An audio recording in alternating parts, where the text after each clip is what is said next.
Leitores proficientes, sejam bem-vindos. Vamos agora para mais uma live hoje, sim, porque hoje nós estamos no intensivo. Vamos ler os capítulos 33, 34 e 35 de Memórias Póstumas de Brás Cubas. Venham comigo nessa jornada de leitura e vamos finalizar esse romance e após a leitura do romance como um todo, nós iremos fazer a resenha. Se você ainda não está inscrito no canal Professora Andresa, que é um canal onde eu faço análises de contos, de romances, faça sua inscrição, compartilhe para divulgar ainda mais o trabalho que eu faço aqui, que é de incentivo à leitura. E também, se você ainda não me segue aqui no Instagram, siga-me, os leitores, para que a gente possa fazer essa análise. Então, muito obrigada pela participação, pelo incentivo de vocês. Desculpa uma tossezinha aqui, porque eu tô falando hoje, já tô na minha segunda live, mas vamos lá. Hoje vamos fazer a leitura do capítulo 33, 34 e 35, lembrando que lá no finalzinho do capítulo teve toda aquela situação constrangedora do capítulo 32, né? Teve toda uma situação constrangedora quando o Brás Cubas descobre que Eugênia é coxa. Vamos saber agora o que é que repercutiu, o que foi que aconteceu após uma situação tanto constrangedora, mas que a Eugênia se portou de uma maneira bem franca e direta, não escondeu que tinha essa questão física aí em pauta, mas um pouco já triste, provavelmente por experiências anteriores em relação a como as pessoas se portavam quando ficavam cientes dessa dificuldade física que ela tinha. Vamos agora, o capítulo se chama Bem-aventurados os que não descem. Vamos lá. O pior é que era coxa. Uns olhos tão lúcidos, uma boca tão fresca, uma compostura tão senhoril e coxa. Esse contraste faria suspeitar que a natureza é, às vezes, um imenso escárnio. Por que bonita se coxa? Por que coxa se bonita? Tal era a pergunta que eu vinha fazendo a mim mesmo ao voltar para casa, de noite, sem atinar com a solução do enigma. O melhor que há quando se não resolve um enigma é sacudi-lo pela janela fora. Foi o que fiz.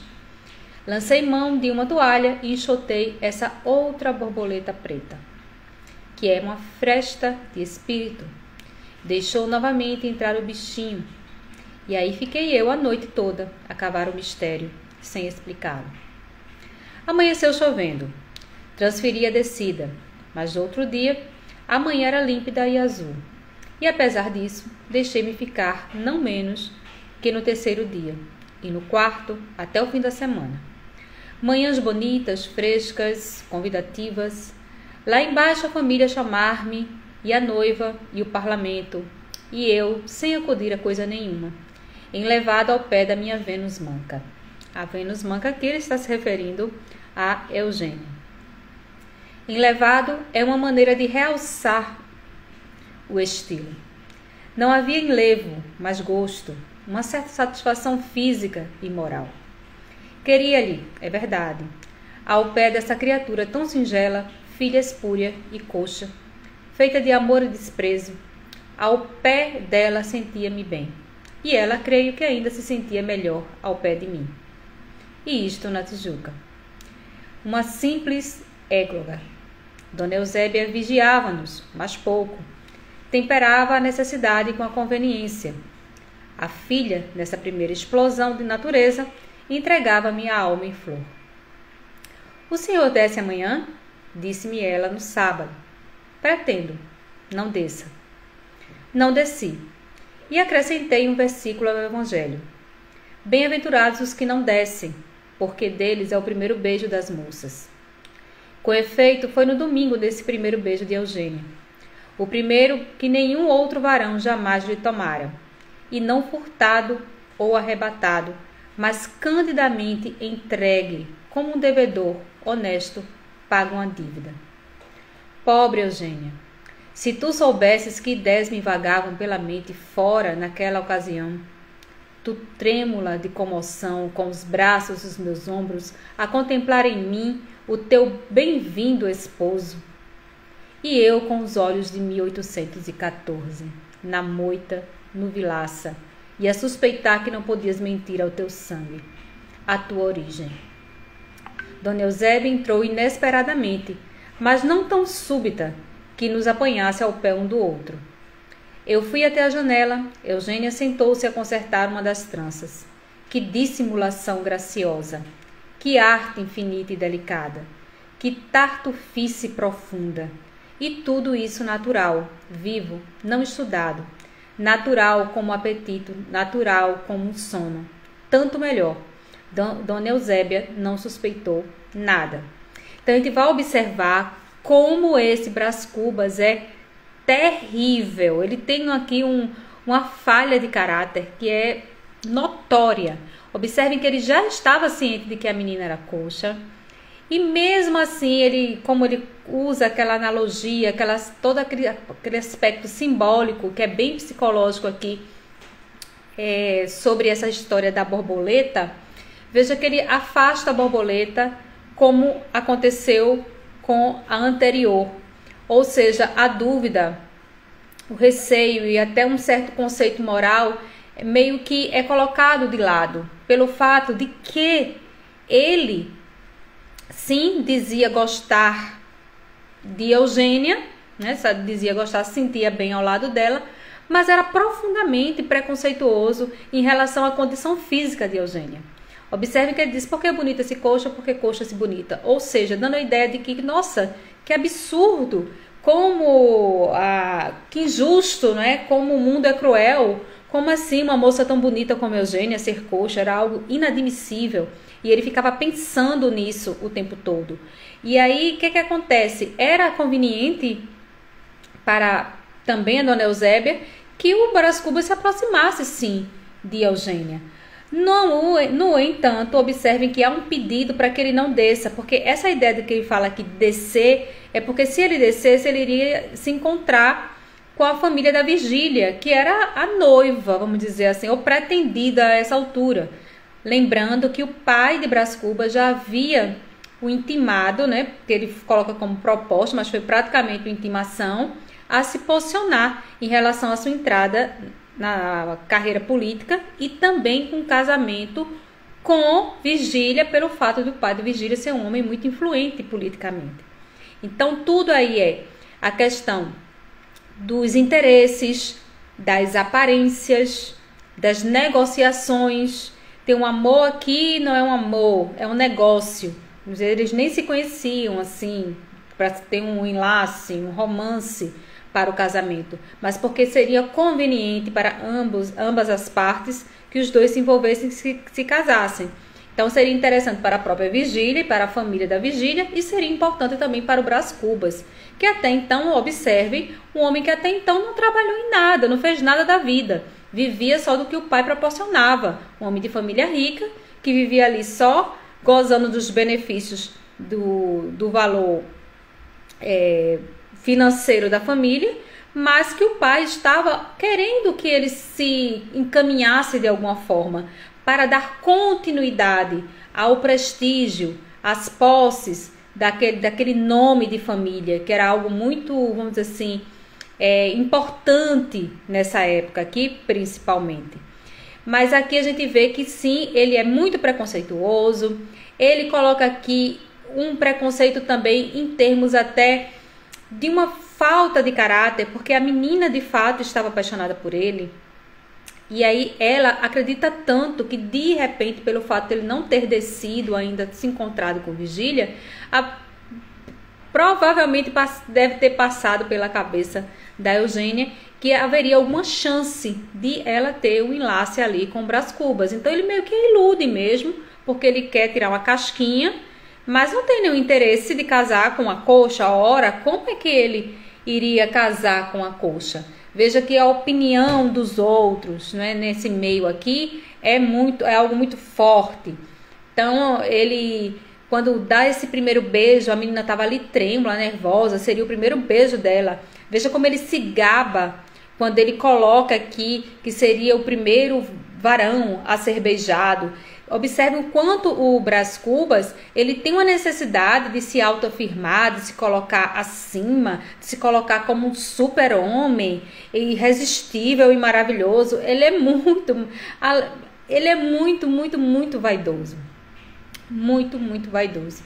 E coloca assim também, ó, que enquanto ele beijava a menina e ela estava trêmula, vivendo aquele momento do primeiro beijo, ele não deixava de pensar na moita, no Vilaça, na Dona Eusébia, lá de 1814, quando ele tinha saído gritando lá, dizendo para todo mundo que os dois estavam se beijando. Mas tem um arzinho aqui sarcástico, no sentido assim, de que ele era um grande dissimulado. Enquanto a menina estava vivendo aquele grande momento do primeiro beijo, ele estava sendo preconceituoso, ele estava sendo falso, estava até de alguma forma depreciando a postura da menina, né, colocando, olha, ela puxou a mãe. Veja esse pensamento dele, porque ele diz assim, que dissimulação graciosa, que arte infinita e delicada. E aí ele coloca assim, deixa eu ver a parte aqui. E eu com os olhos de 814, na moita, no Vilaça, ia suspeitar que não podias mentir ao teu sangue, à tua origem. Isso é muito forte aqui, porque diz assim, tá vendo, ela é igualzinha a mãe, dissimulada, ó, tá aqui no beijinho, na moita, é igual a mãe, como se ela fosse uma qualquer. De alguma forma tem um veneninho aqui do Brás Cubas em relação a Eugênia. Então ele é muito falso. Ele sim é um grandiosíssimo dissimulado. Quando a Eusébia se aproxima, que eles se afastam, veja que ele foca toda a atenção dele, não na atitude dele também de ter ido até a janela e ter disfarçado, para que a Eusébia não percebesse que estaria acontecendo ali um beijo entre eles, mas ele foca a atenção nas atitudes dela, né? Veja que a atenção dele masculina é uma atenção preconceituosa, ou seja, eu sou homem, posso fazer. Mas a de Eugênia não. Então Eugênia aqui é que quebra um padrão de alguma forma, é como se fosse uma espécie de desonra, né, para o comportamento dela. Não tão drástico assim, mas se aproximando um pouco disso pela maneira como ele coloca aqui a situação. Então vamos agora para o capítulo 24, Há uma alma sensível. Há aí, entre as 5 ou 10 pessoas que me leem, há aí uma alma sensível que está de certo um tanto agastada com o capítulo anterior. Começa a tremer pela sorte de Eugênia e talvez, sim, talvez lá no fundo de si mesma me ache cínico. Eu cínico, alma sensível? Pela coxa de Diana, esta injúria merecia ser lavada com sangue, se o sangue lavasse alguma coisa neste mundo. Não. Alma sensível, eu não sou cínico, eu fui homem. Meu cérebro foi um tablado em que se deram as peças de todo gênero. O drama sacro, o austero, o piegas, a comédia louçã, a desgrenhada farsa, os altos, as bufonerias, um pandemônio, alma sensível, uma barafunda de coisas e pessoas em que podias ver tudo, desde a rosa de Esmirna até a arruda do teu quintal, desde o magnífico leito de Cleópatra até o recanto da praia em que o mendigo tirita o teu sono. Cruzam-se nele pensamentos de vária casta e feição. Não havia ali a atmosfera somente da águia e do beija-flor. Havia também a da lesma e do sapo. Retira, pois, a expressão alma sensível. Castiga os nervos, limpa os óculos, que isso às vezes é dos óculos. E acabemos de uma vez com esta flor da moita.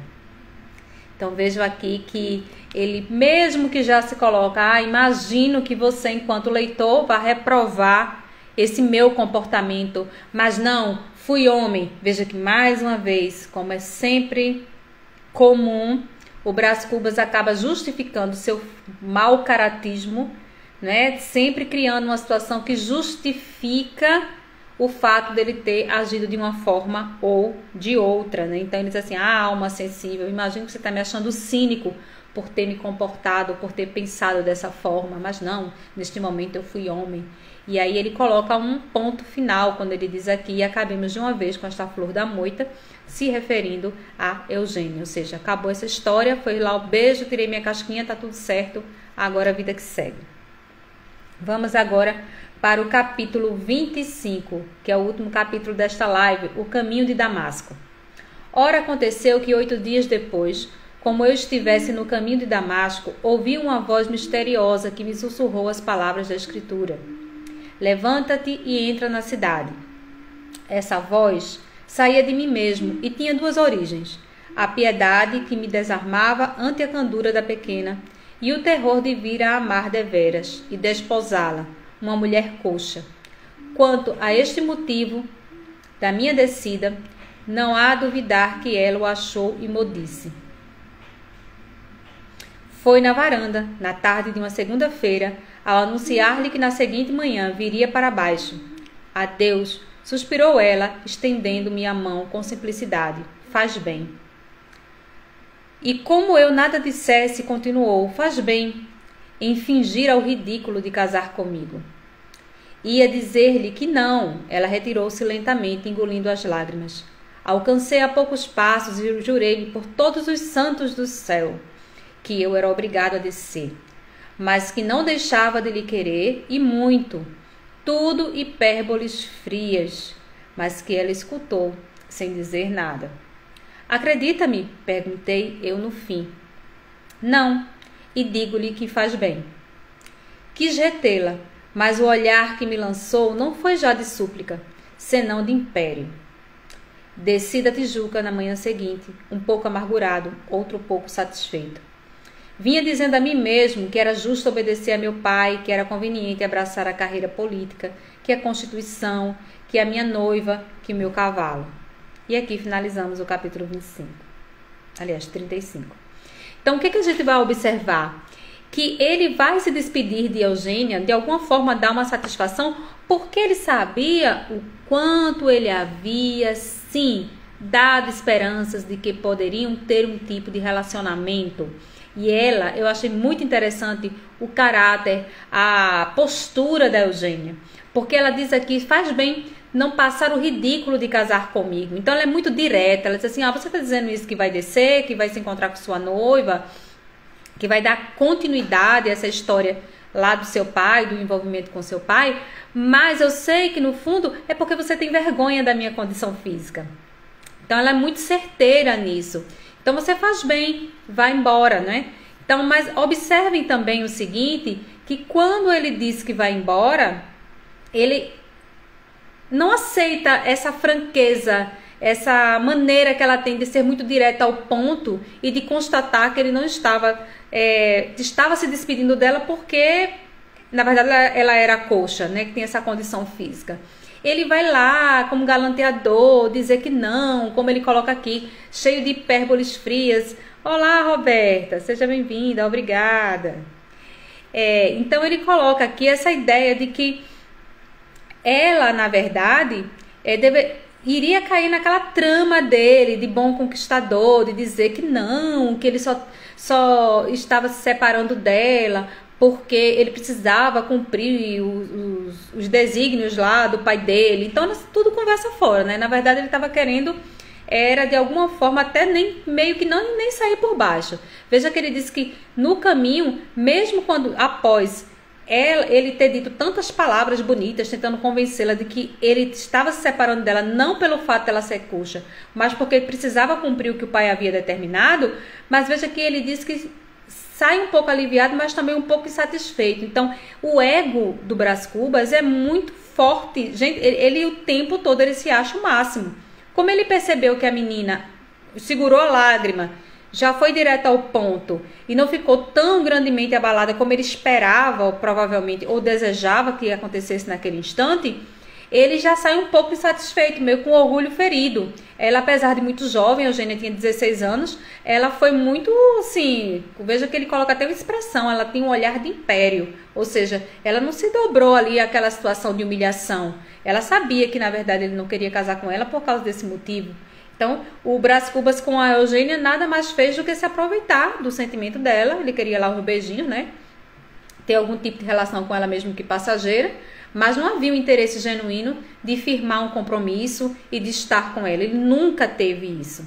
Apesar de ter sempre esse contraponto, de que às vezes ele se questiona se, mas eu gostava dela, sabia que ela gostava também de mim, mas parecia que ela teria que gostar até muito mais dele, porque ele seria o salvador, o único ser na face da terra que iria casar com ela por causa da condição física dela.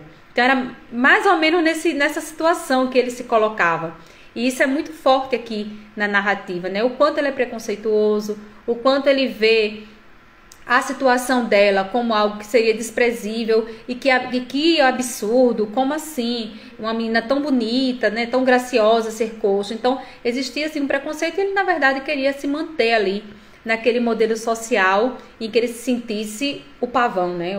O camarada que era melhor do que todos, mais ilustre e sempre tirando vantagem e ganhando muito e se aproveitando muitas vezes de algumas situações para se dar bem.